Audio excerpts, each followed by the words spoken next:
Muy buenos días a todos, compañeros en la atención al paciente. Muchísimas gracias al equipo organizador por invitarme para participar con esta ponencia. Antes de comenzar, quiero enviarles un cordial saludo al Colegio de Enfermeros del Perú, Consejo Regional Quinto Arequipa, del cual mi mamá forma parte. Yo le tengo muchísimo aprecio a las profesionales herederas de la trayectoria de Florence Nightingale. Muchísimas gracias por invitarme a participar. Muy bien, vamos a comenzar con esta ronda de nefrología con anatomía y fisiología. Es algo bastante básico, pero muy importante para comprender lo maravilloso que es el riñón y lo importante que es eh, comprender la fisiología del mismo.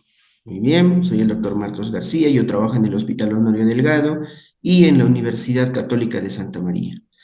Comenzaremos con lo básico, la anatomía de los riñones. Los riñones son dos órganos retroperitoneales que tienen una medida de aproximadamente de 10 a 12 centímetros, un promedio de peso de 150 gramos en hombres, 120 gramos en mujeres, una corteza y una médula, que son las dos estructuras del riñón. La corteza renal recibe el 90% del flujo sanguíneo del riñón. Vamos a ver más adelante que el riñón es el órgano más irrigado del cuerpo gramo por gramo de tejido. Muy bien. Las funciones de los riñones que las hemos aprendido desde que estábamos en el colegio son 8 principales. La primera y la más importante es la depuración de toxinas. Los riñones se encargan de eliminar todas las toxinas que genera nuestro cuerpo a través del metabolismo y también con las que nos podemos intoxicar o incluso los medicamentos que consumimos. Muy bien, el equilibrio hídrico. Los riñones se encargan de mantener bien regulada la cantidad de agua corporal total que tenemos en el cuerpo. Si tenemos riñones sanos, no vamos a tener edemas. Bien, el equilibrio electrolítico, el riñón se encarga de eso, básicamente, de mantener en equilibrio el sodio, el potasio, el cloro, el magnesio, los distintos electrolitos que se filtran, el riñón los reabsorbe bien regulado para que sus valores en el plasma se encuentren en un umbral adecuado.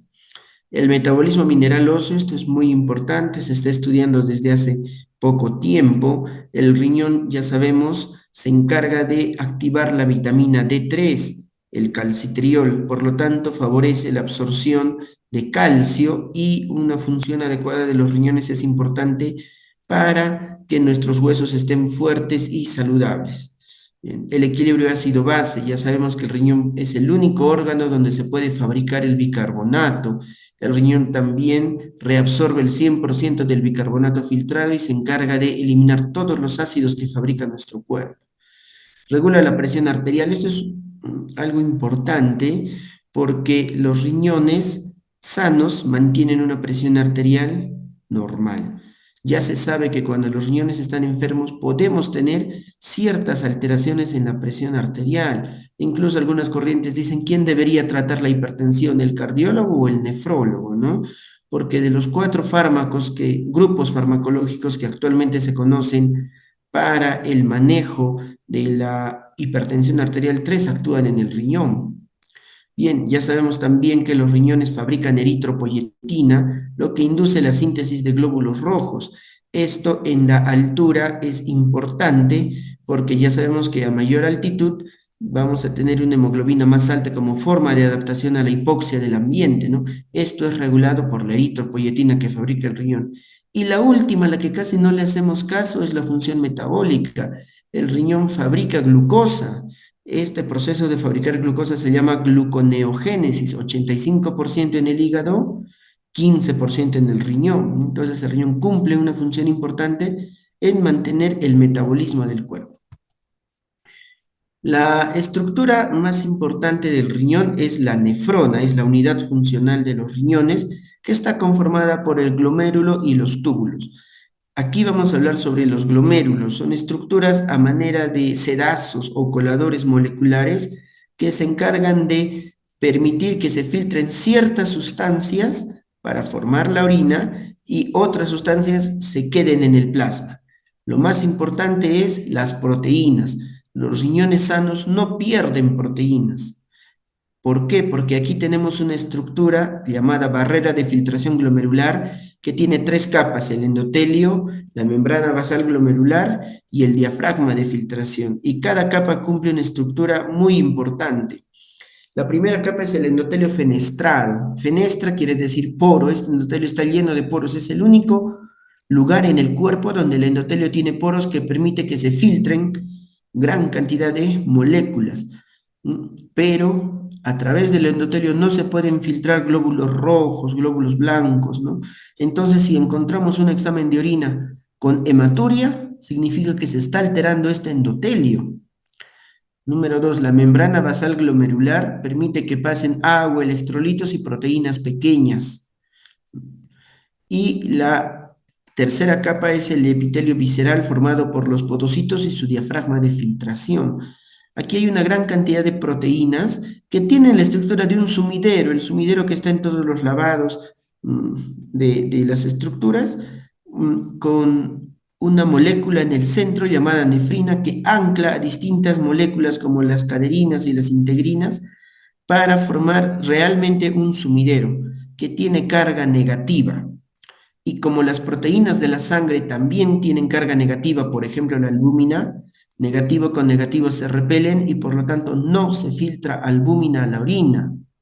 Si encontramos entonces nosotros albuminuria, proteinuria, ¿no?, que es un hallazgo muy común por el que se refieren pacientes a nefrología, significa que se ha alterado alguna de estas estructuras, ¿no? Se está lesionando el glomérulo. Cuando hablamos de los podocitos, tenemos que mencionar que son células altamente especializadas, tan especializadas como las neuronas, y por lo tanto los podocitos no se pueden replicar. Si se muere un podocito, no vamos a poder fabricar nuevos podocitos. Entonces, la supervivencia de nuestro riñón depende de que podamos mantener saludables a nuestros podocitos. Muy bien, vamos a hablar un poco sobre la fisiología del flujo sanguíneo renal. Ya sabemos que el gasto cardíaco aproximado, la cantidad de sangre que el corazón impulsa al cuerpo, es de 5 litros por minuto. De aquí al riñón se va 1 litro, o sea, la quinta parte, 1 litro de cada 5 litros que expulsa el corazón se van al riñón. 1 litro al cerebro, 1 litro al hígado, 1 litro a los pulmones. Pero el cerebro pesa 1,2 kg, el hígado pesa 1,5 kg, los riñones pesan 300 gramos.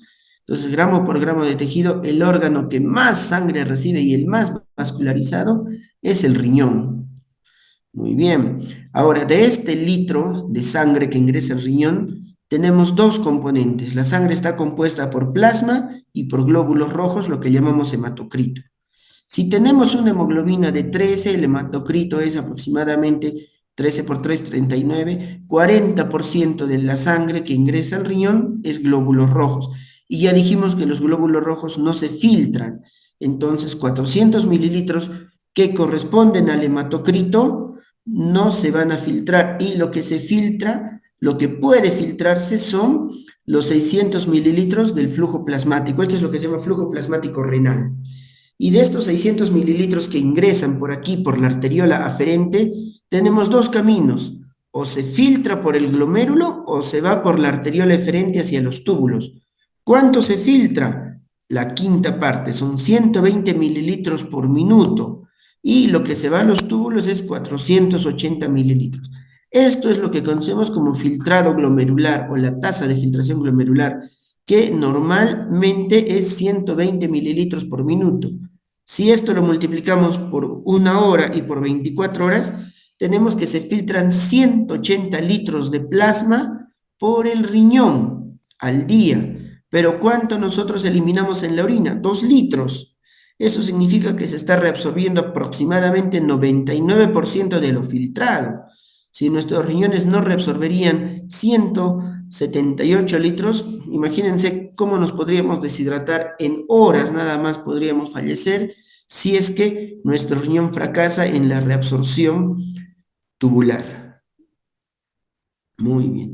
Esto es un gráfico, parece bastante complejo, pero es muy bonito, es muy hermoso. Esto es arte es un gráfico de la fisiología tubular. ¿Qué pasa en cada segmento de los túbulos? Ya sabemos que hay túbulo contornado proximal, asa de Henle con segmento delgado, segmento grueso, túbulo contorneado distal y el túbulo colector. Cada parte del riñón se encarga de cumplir una función muy regulada, muy particular para mantener la homeostasis corporal. Aquí lo vamos a simplificar. Primero, en el túbulo proximal se encarga de reabsorber bicarbonato, fósforo, glucosa. El 100% de la glucosa filtrada se reabsorbe en el túbulo proximal. De igual manera, el 100% del bicarbonato filtrado se reabsorbe en el proximal. ¿Esto qué significa? Que si yo encuentro en un examen de orina glucosuria, encuentro bicarbonaturia, yo debo pensar que mi paciente tiene una alteración en el túbulo proximal. Eso yo les digo a los alumnos siempre en la universidad, si ustedes, yo les pregunto, ¿dónde se reabsorbe esta molécula? Si ustedes no saben, digan túbulo proximal y tienen 80% de chance de acertar, porque el túbulo proximal hace aproximadamente el 80% de todo el trabajo, ¿no? Muy bien. Hay fármacos que actúan en el túbulo proximal como la acetazolamida, que es un diurético de túbulo contorneado proximal que se encarga de inhibir a la anhidrasa carbónica, por lo tanto bloquea la absorción de bicarbonato, ¿no? La acetazolamida se usa sobre todo cuando las personas suben a la altura y comienzan a presentar los síntomas del mal de altura agudo, ¿no? Hay también otro fármaco que actúa ahí muy importante del que vamos a hablar después, que es la empaglifosina, que es un inhibidor de los canales SGLT2, que lo que hace es bloquear la reabsorción de glucosa en el riñón y por lo tanto nos va a permitir eliminar glucosa a través de la orina. Es parte del tratamiento para la diabetes. Seguimos, encontramos el asa de Henle que tiene dos ramas, una rama ascendente y una rama descendente, una rama gruesa y una rama delgada, que lo que hace es reabsorber sodio y agua. Aquí actúa un diurético que es el más potente de todos, llamado furosemida, que bloquea un transportador sodio-potasio 2-cloro. En el túbulo contorneado distal tenemos a las tiazidas, que es un grupo farmacológico para tratar la hipertensión arterial, pero que también es diurético, ¿no? La hidroclorotiazida, la clortalidona, que lo que hacen es bloquear la reabsorción de sodio y cloro, y también son vasodilatadores, por eso son tratamiento para hipertensión. En el túbulo colector tenemos dos sitios de acción de medicamentos. Uno es el receptor de la aldosterona, receptor mineralocorticoide, ¿no? La aldosterona actúa en el túbulo colector reabsorbiendo sodio y eliminando potasio. Aquí tenemos dos diuréticos que pueden actuar, que son la espironolactona y la eplerenona, ¿no? La espironolactona es un diurético ahorrador de potasio. Todos los diuréticos nos hacen perder sodio y potasio, menos la espironolactona. La espironolactona nos hace perder sodio, pero nos hace reabsorber potasio. Y finalmente también en el túbulo colector, que es el segmento hormonosensible del riñón, actúa la hormona antidiurética. Y la hormona antidiurética lo que hace es regular exactamente la cantidad de agua que nosotros eliminamos. Y también tenemos un blanco farmacológico para un medicamento llamado tolvaptan. Ahora vamos a hablar sobre enfermedad renal crónica. La enfermedad renal crónica es una alteración en la estructura y función de los riñones presente por más de 3 meses. Esto es importante. Alteraciones en la estructura. Por ejemplo, en una ecografía yo veo riñones pequeños, riñones con poliquistosis. Yo puedo decir que mi paciente tiene enfermedad renal crónica. En una biopsia renal yo veo en mi examen anatomopatológico que hay alguna alteración, fibrosis, glomerulosclerosis, yo puedo decir que hay enfermedad renal crónica. Y cuando hablamos de la función, hablamos de lo que conocemos como la tasa de filtración glomerular, que es cuánto está funcionando del riñón y eso lo calculamos con distintas calculadoras utilizando un examen de laboratorio que conocemos como la creatinina, ¿no? Muy bien, para que sea enfermedad renal crónica, este daño debe estar presente por más de 3 meses. La enfermedad renal crónica tiene tres características. Es multifactorial, crónico y progresivo. Multifactorial significa que tiene muchas causas, a diferencia de la tuberculosis, que la causa es el Mycobacterium tuberculosis, el bacilo de Koch, una única causa. Aquí en la enfermedad renal crónica hay varias causas que pueden producir ERC. Por ejemplo, la diabetes. que es responsable del 50% de ingresos a diálisis, la hipertensión arterial, la glomerulonefritis, el cáncer, la uropatía obstructiva, incluso trastornos genéticos como el síndrome de Alport producen enfermedad renal crónica. Esta patología es crónica porque no tiene cura. Al igual que la diabetes, al igual que la hipertensión arterial, al no tener cura, el paciente va a tener la enfermedad durante toda la vida y nunca se va a curar el paciente. Por lo tanto, tendrá que tomar medicamentos durante toda la vida.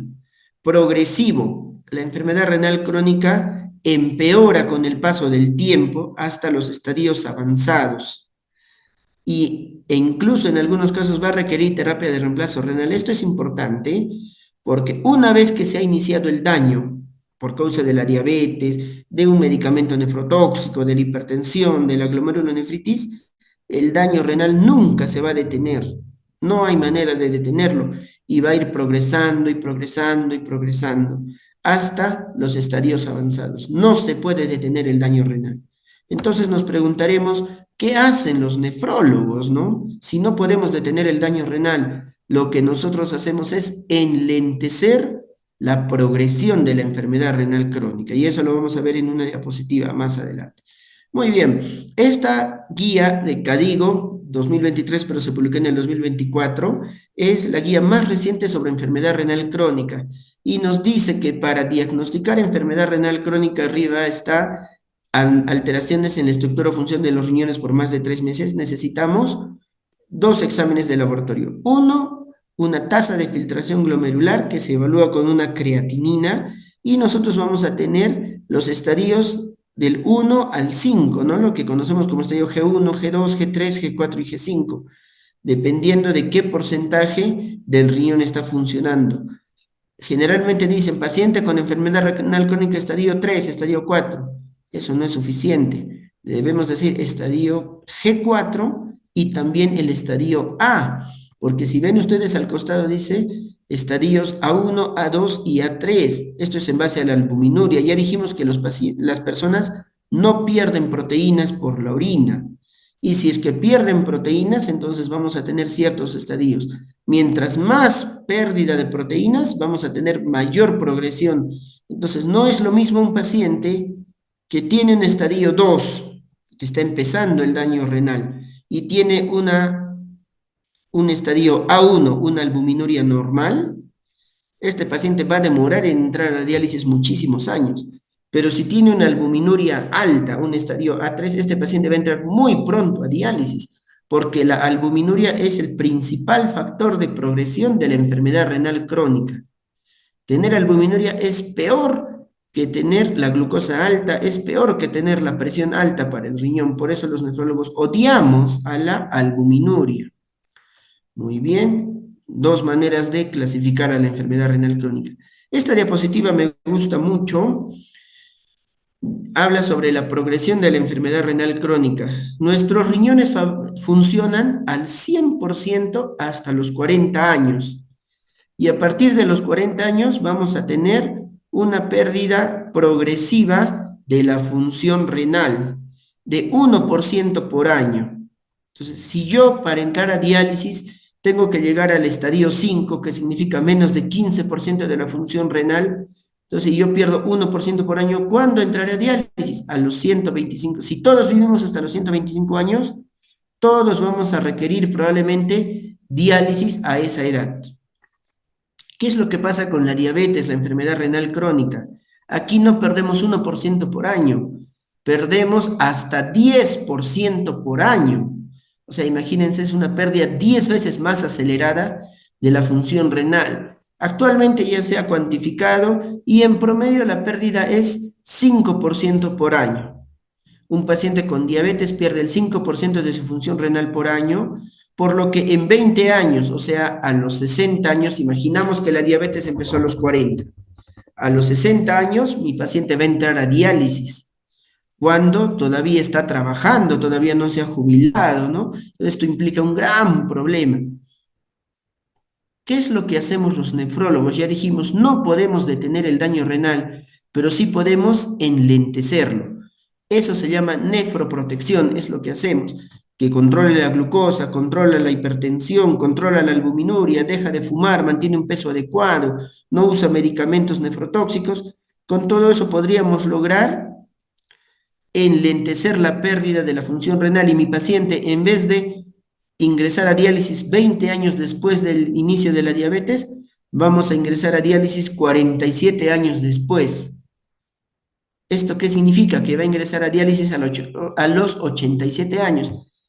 Prácticamente mi paciente se muere de otra cosa, pero no se muere de enfermedad renal crónica, ¿no? Estamos aumentando, miren, de 60 a 87 años el ingreso a diálisis. ¿Esto qué significa?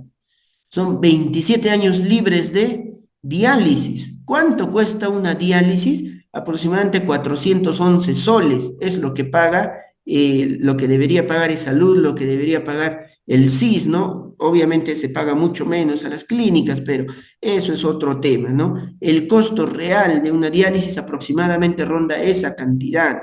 Y si nosotros multiplicamos eso por 13 diálisis al mes, porque el paciente recibe diálisis un día sí, un día no, por un año, por 27 años, imagínense el ahorro que vamos a tener. La enfermedad renal crónica es una de las enfermedades más caras del país.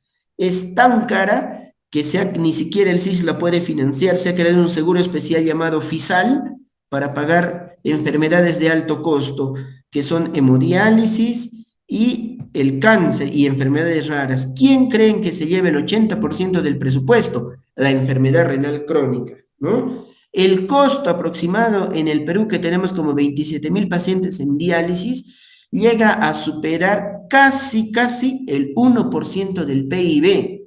Imagínense, es una gran cantidad de dinero. Esto es más de todo lo que se ha llamado Odebrecht y de repente otras empresas. El primer enemigo del país no es la corrupción, es la enfermedad renal crónica, porque es una enfermedad costosa. Entonces ya hemos dicho, no se puede detener la progresión de la enfermedad renal crónica.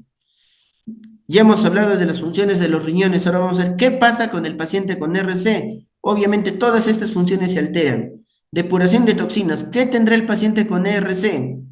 Uremia, se acumulan las toxinas, esto va a producir pérdida de peso, debilidad, astenia, inapetencia, alteraciones en el equilibrio hídrico, vamos a tener sobrecarga hídrica, edemas, congestión pulmonar, insuficiencia cardíaca, alteraciones en el equilibrio electrolítico, principalmente vamos a tener hipercalemia, alteraciones en el mineral óseo, vamos a tener aumento de riesgos de fracturas, hiperparatiroidismo, hiperfosfatemia, un montón de complicaciones muy graves.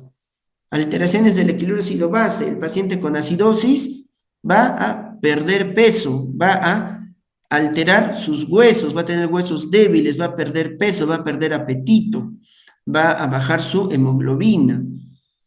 ¿Qué va a tener el paciente con RC? Hipertensión arterial. Esto es importante, porque ya hemos tenido pacientes con los alumnos, vemos pacientes en la clínica, en el hospital, son hipertensos, reciben medicación 3, 4 años para la presión arterial y nunca le han pedido creatinina. Y por cualquier otra causa, hubo un paciente en la clínica, por un resfrío común, le pidieron creatinina y salió su creatinina en 3 y él era hipertenso. ¿Por qué creen que tendrá esa hipertensión arterial? Por causa de la enfermedad renal crónica. Y en 3 años no se le ha pedido creatinina. Si se le hubiera pedido al comienzo, todo paciente con hipertensión, hay que pedirle una creatinina para ver cómo está su riñón. Si este paciente hace 3 años se le hubiera pedido, de repente hubiéramos encontrado al paciente en un estadio no tan avanzado y hubiéramos protegido al paciente del daño renal. Ya llegó tarde a nuestro consultorio, ¿no? Y por más que hagamos lo que hagamos, no vamos a poder salvar la vida del paciente como antes, como si lo hubiéramos diagnosticado a tiempo. Un paciente con enfermedad renal crónica, esto ya se ha demostrado, muere 16 años antes de lo que debería morir. Imagínense, este paciente era joven, era un ingeniero de 40 años. Ya está con el 16 años antes de lo que debía morir, porque no hemos hecho un manejo adecuado, un tamizaje de la enfermedad renal crónica. Como los riñones fabrican eritropoyetina, los riñones enfermos van a producir anemia, ¿no? Y respecto a la función metabólica, esto para suerte no se altera, porque la gluconeogénesis es principalmente hepática. Entonces, con respecto al paciente que les acabo de comentar, ¿no? Que era hipertenso y nunca le pidieron creatinina. El paciente me pregunta, ¿y qué síntomas da la enfermedad renal crónica? Entonces, y la verdad es que la enfermedad renal crónica no da síntomas. Por lo tanto, uno no sabe que tiene enfermedad renal crónica porque no da síntomas y como no tiene molestias, no acude al médico. En el Hospital General, el doctor Alan, que va a exponerles después, les va a confirmar, nosotros vemos todos los días pacientes que ingresan a diálisis y recién en ese momento se enteran que sus riñones estaban mal. Imagínense, los riñones no se malogran en un año, se malogran en 20 años. Este paciente, 20 años, no se ha hecho un tamizaje. ¿Por qué? Porque la enfermedad no da síntomas. ¿Cuándo da síntomas? Cuando la función de los riñones está muy alterada, del estadio 3B en adelante. Y los síntomas son, miren, náuseas, pérdida del apetito, prurito, cansancio. Esos síntomas son inespecíficos. El paciente viene con esos síntomas, yo puedo decir tiene anemia, tiene depresión, ¿no? Pero no me doy cuenta de que tiene una enfermedad renal crónica.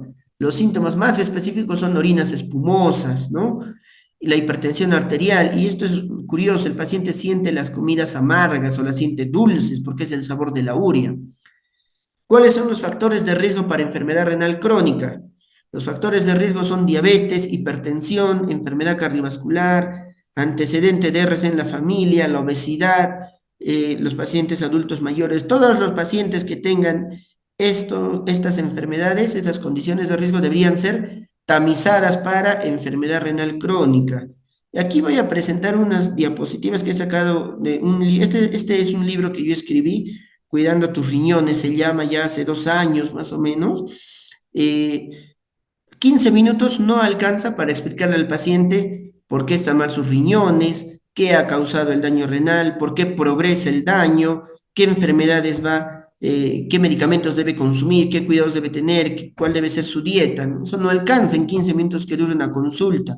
Por lo tanto, el paciente sale con dudas, confundido. Y un paciente desinformado es un paciente que no puede proteger sus riñones. ¿Quién creen que se va a complicar? ¿Un paciente con acceso a la información o un paciente que tiene toda la información disponible? Obviamente, mientras más información, el paciente puede realizar mejor un autocuidado. Y con esa motivación yo escribí este libro, algunas de las diapositivas que he mostrado las he sacado de ahí y ahora voy a presentar otras. También hay recomendaciones básicas para cuidar los riñones. Primero, objetivos del tratamiento en el paciente con enfermedad renal crónica: detener la progresión, tratar las complicaciones, preparar al paciente para ingresar a diálisis. A veces al paciente le decimos, si no tomas tus medicamentos, si no haces caso, vas a entrar a diálisis. La diálisis es un castigo para el paciente le tiene terror a la diálisis. Y cuando tiene que entrar a diálisis, el paciente dice, no me quiero dializar, prefiero morirme.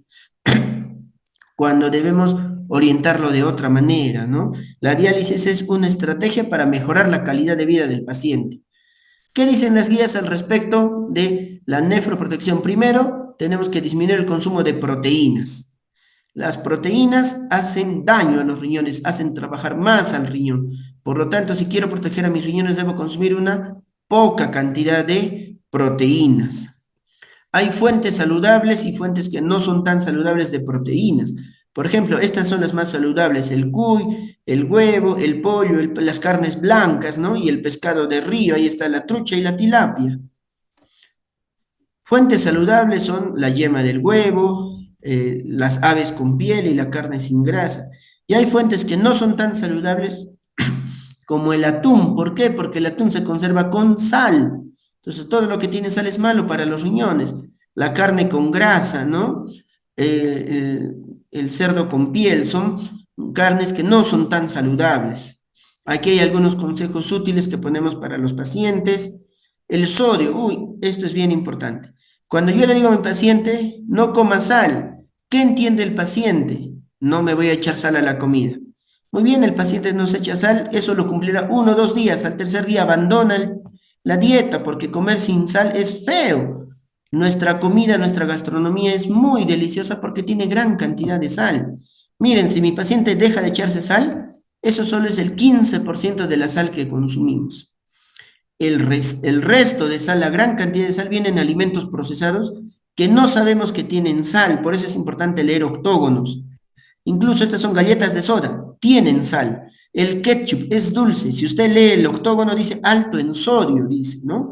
Entonces, ojo, con dieta baja en sodio no solo es dejar de echarme sal, es eliminar todos los alimentos ricos en sodio, todos los preservantes, las mayonesas, los ajíes que venden preservados tienen sal y los debemos evitar. Esto es un plato típico representante de nuestra gastronomía. Estamos en nuestro mes patrio, el chicharrón de chancho. ¿Tiene sal o no tiene sal? Tiene gran cantidad de sal. Obviamente, hasta la ensalada tiene sal. Yo los reto a que me digan un solo plato arequipeño, podemos apostar que no tenga sal. Nuestra comida es la más rica del Perú y es una de las que tiene gran cantidad de sal, ¿no? Solo el queso helado conozco yo como plato que no tenga sal. Miren, la OMS dice que comamos máximo 5 gramos de sal, que equivale a 2 gramos de sodio. Se ha hecho un estudio en Tumbes, ¿no? Y han visto que las personas consumen 6 gramos de sodio al día, o sea, 14 gramos de sal. No se sabe en el resto del Perú, pero obviamente debe ser alto, sobre todo en el sur comemos gran cantidad de sal.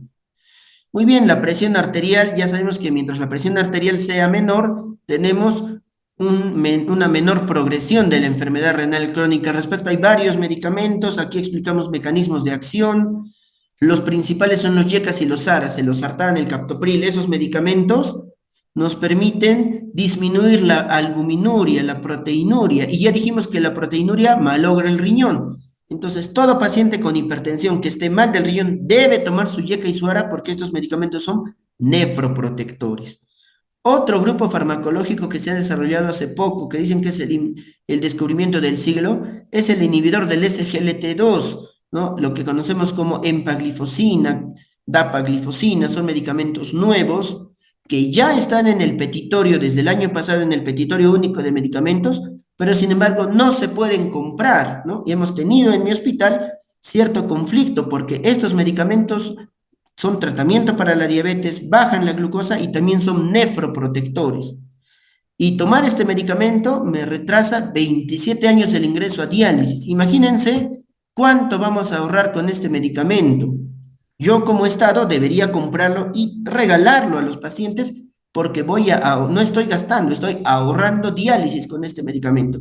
Sin embargo, ha habido cierto conflicto, permito quejarme ahora, ¿no? Con algunos colegas que han recetado este medicamento y se les está como que llamando la atención. Dicen, no se puede recetar este medicamento porque no está en el petitorio. ¿Cómo vamos a luchar contra la enfermedad renal crónica que nos cuesta el 1% del PIB si no podemos recetar las armas que necesitamos? Entonces aquí está la evidencia de cuáles son las indicaciones de estos medicamentos que sirven no solo para proteger el riñón, también para tratamiento de diabetes y ya se ha demostrado también para prevenir la insuficiencia cardíaca, ¿no? Ya son medicamentos cardioprotectores, son una maravilla estos medicamentos. Y cada vez están más económicos. El Estado debería pensar en adquirir estos medicamentos. El tratamiento de la enfermedad renal crónica es controlar la glucosa, controlar la presión, pero también controlar la inflamación. Y afortunadamente desde el año pasado ya tenemos en Arequipa este nuevo medicamento llamado finerenona, que a pesar de que ha salido recién, está bastante económico y está disponible en bastantes farmacias y es un medicamento que ayuda a detener la progresión de la enfermedad renal crónica. Entonces, el tratamiento actual de de la ERC son 3 medicamentos, es un triunvirato. El YECA o el ARA, el losartán, irbesartán, etcétera, el inhibidor del SGLT2, que puede ser la empaglifosina, y la finerenona, que es el inhibidor de la inflamación. Si un paciente con RC debe recibir estos 3 medicamentos para que esté protegido de ingresar a diálisis. Muy bien, esta ha sido toda mi presentación. Voy a tener que correr un poquito porque hemos, hemos hemos empezado un poquito tarde, ¿no? Entonces, yo les agradezco a todos por haberme permitido llegar a ustedes con este mensaje de que la enfermedad renal crónica es realmente un problema de salud pública, nos cuesta gran cantidad de dinero, más que el cáncer. Antes del cáncer tengan miedo de la enfermedad renal crónica. Y es muy prevalente, afecta al 10% de la población. ¿Cuántos somos? 34 millones. ¿Cuántas personas tienen enfermedad renal crónica? 3,4 millones de personas. Y si no tomamos acción, no tomamos medidas de control de salud pública, en 20 años vamos a tener 3,4 millones de pacientes en diálisis. ¿Cuánto nos va a costar al año? Y eso si es que no se han muerto antes, porque en el camino se han muerto de infartos, se han muerto amputados, se han muerto de infecciones, ¿no? Como le pasa a los diabéticos, se han muerto de infartos o de ACVs, ¿no? O de repente han llegado a diálisis y han llegado sin ojos, amputados, o sea, discapacitados. Ya les he dicho, la enfermedad renal crónica nos cuesta 16 años de vida. Por lo tanto, debemos entender esta enfermedad como un enemigo de la salud pública y todos debemos actuar así como actuamos para defender cada metro cuadrado de nuestro territorio. También debemos tener una estrategia para enfrentar a este enemigo de la salud pública. Muchísimas gracias a todos. Reitero mi cordial abrazo al Colegio de Enfermeros. Ya les dije, mi mamá es enfermera, yo tengo muchísimo aprecio por la profesión, las herederas de Nightingale, de verdad. Espero poder acompañarlos después en el futuro con alguna otra presentación para hablar sobre tantos temas tan interesantes que tenemos sobre la nefrología. Muchas gracias.